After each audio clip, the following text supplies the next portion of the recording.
Netflix just dropped a final sneak peek for season 5, and it shows us new scenes, new throwbacks, and most importantly, new theories for the final season of the show, because some of these things we have never seen before. First of all, we need to talk about the fact that this clip didn't just appear out of nowhere.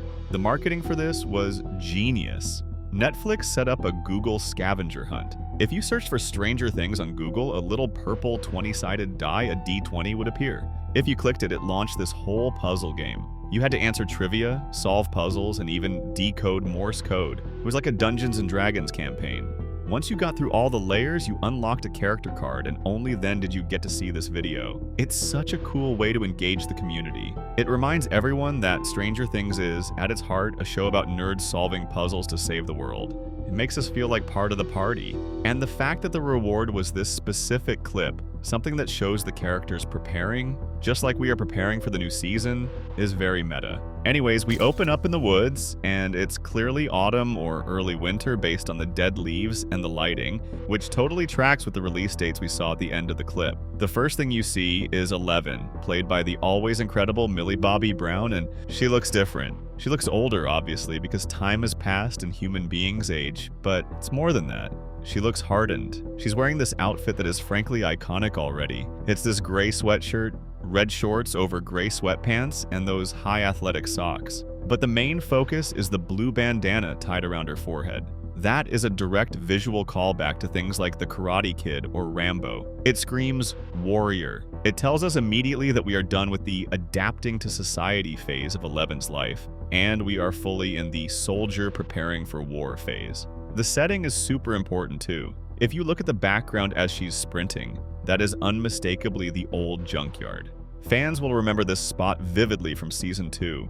This is where the kids hid out in that bus. This is where they fought the demo dogs. It's a location that has history, which feels very intentional for a final season. It's like they are returning to their roots. The fact that they are using the junkyard as a training ground is so smart because it's secluded, it's full of obstacles, and it's basically their home turf.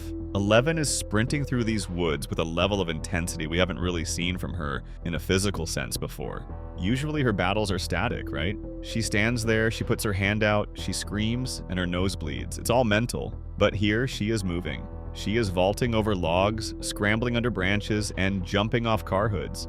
This suggests a massive shift in how she approaches combat. It implies that just having telekinetic powers isn't enough anymore. She needs endurance.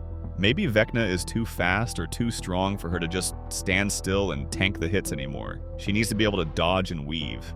Let's get into the specific action beats because they are wild. We see her running through the trees, and the camera work is very kinetic, following her low to the ground. Then she hits the junk pile. She runs up a ramp made of a wooden plank on some tires, balances across a beam, and then, this is the cool part, she jumps off a car and extends her hand. We see a scarecrow that has been set up as a target. It's wearing a green jacket, maybe one of the boys' old jackets, and she just blasts it. But she doesn't just knock it over. The thing explodes. Why pumpkins? Is it Halloween? The release dates suggest a holiday theme. If Volume 1 drops on Thanksgiving, maybe the first few episodes take place around Halloween or November in the show. That would line up with the pumpkin surplus. Stranger Things loves Halloween. Season 2 was iconic for the Ghostbusters costumes. Exploding pumpkins is also just a classic horror trope, and seeing Elle use them for target practice is a fun subversion. It shows her precision is dialed in.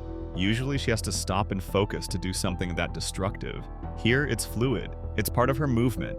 It's like she's integrating her powers into martial arts or parkour. Then she keeps going. She scrambles up a ladder, runs across the top of another car, slides down a car hood, very action hero, and rolls on the ground to break her fall. She gets up instantly and keeps sprinting. The determination on her face is actually kind of scary. She looks intense. She looks like someone who is tired of losing people and is deciding that, no, actually, she is going to be the weapon that ends this.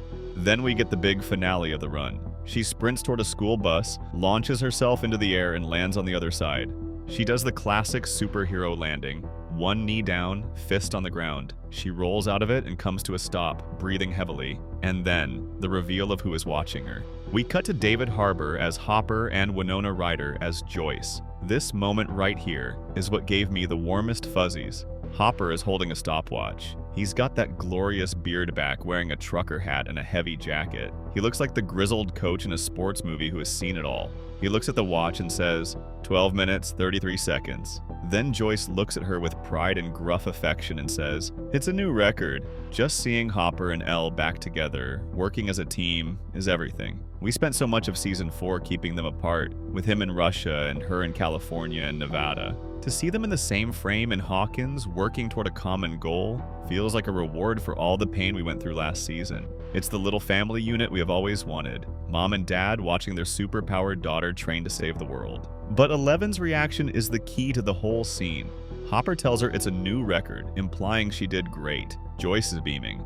But Eleven isn't happy. She's panting, sweating, looking absolutely exhausted, but she shakes her head. She looks furious with herself, or maybe just furious at the situation. She yells, reset it. She wants to go again. She wants to be faster. This tells us so much about her headspace. She is not taking any chances. She feels the pressure. She knows that good enough might not be enough to stop Vecna. Remember, she lost the last fight. Technically, they lost. Max is in a coma, or worse. The gates opened, and Hawkins is effectively in hell. Eleven probably blames herself for not being strong enough or fast enough last time. That reset it screams of someone who is terrified that if she isn't perfect, people she loves are going to die. It's heartbreaking, honestly. November 26th cannot come fast enough. We are in the end game now, folks. Hawkins is waiting.